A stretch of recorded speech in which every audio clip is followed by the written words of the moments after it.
Shri Gita tarot. Shrimad भगवद्गीतेचं चिंतन, वाचन, मनन, मंत्रपठण आणि बरोबर प्रश्नाची उत्तरं. काय म्हणजे म्हणतात ना की सोन्याला सुगंध, तर नुसताच सुगंध नाही, चवसुद्धा अमृताची, असं हे सुवर्णपेय. बघूया तुमच्या प्रश्नाचं काय उत्तर आहे. ओम नमो भगवते वासुदेवाय. देवा, यातलं एक कार्ड घेतोय. आजच्या या सामायिनीच्या प्रेक्षकांनी विचारलेल्या प्रश्नाला उत्तर द्या. काय उत्तर द्यावं? 9व्या अध्यायातला 21वा श्लोक म्हणे उत्तर म्हणून घ्या. काय भगवंत ही एक एक उत्तरं सांगतात, पण काय तुम्ही जो प्रश्न विचारला आहे शेवटी त्याचं उत्तर आहे ना, मी तरी काय करणार. बघूया काय उत्तर आहे. तेव्हा 9व्या अध्यायातला 21वा श्लोक अन्वय वाचायला ह्यानी सोपं पडतं. अशा याने आपण हा अन्वय इथे वाचतोय. तेतम भुक्त्वा स्वर्गलोकम विशालम क्षीणे पुण्ये मर्त्यलोकम विशन्ति.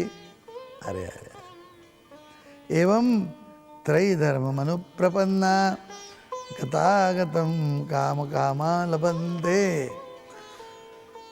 ते ते ते म्हणजे ते सर्व लोक, तम म्हणजे त्या, विशालम विशाल, स्वर्गलोकम स्वर्गलोकाला, भुक्त्वा भोगून, पुण्ये क्षीणे पुण्य क्षीण झाल्यानंतर, मर्त्यलोक मृत्यूलोकाला, विशंती म्हणजे प्राप्त होतात.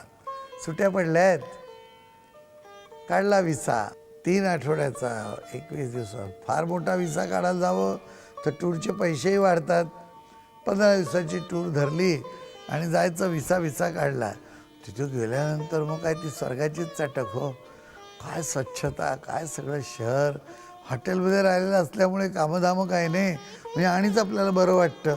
जेवणाला मस्त मस्त रोज नवीन नवीन वस्तू आणून वाढणार, मग का नाही राहावंसं वाटणार.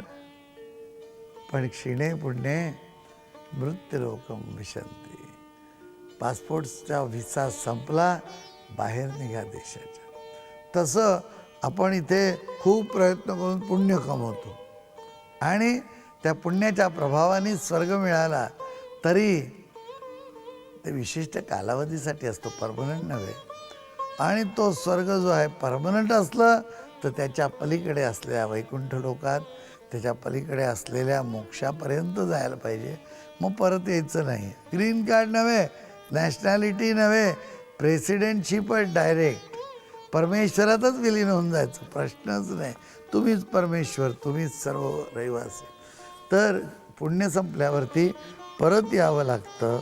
एवं त्रैधर्म मनुप्रपन्ना गतागतम कामकामा लभन्ते. तेव्हा भोगून पुण्य क्षीण झाल्यानंतर मृत्यूलोकाला प्राप्त होतात, परत भारतामध्ये यायचं.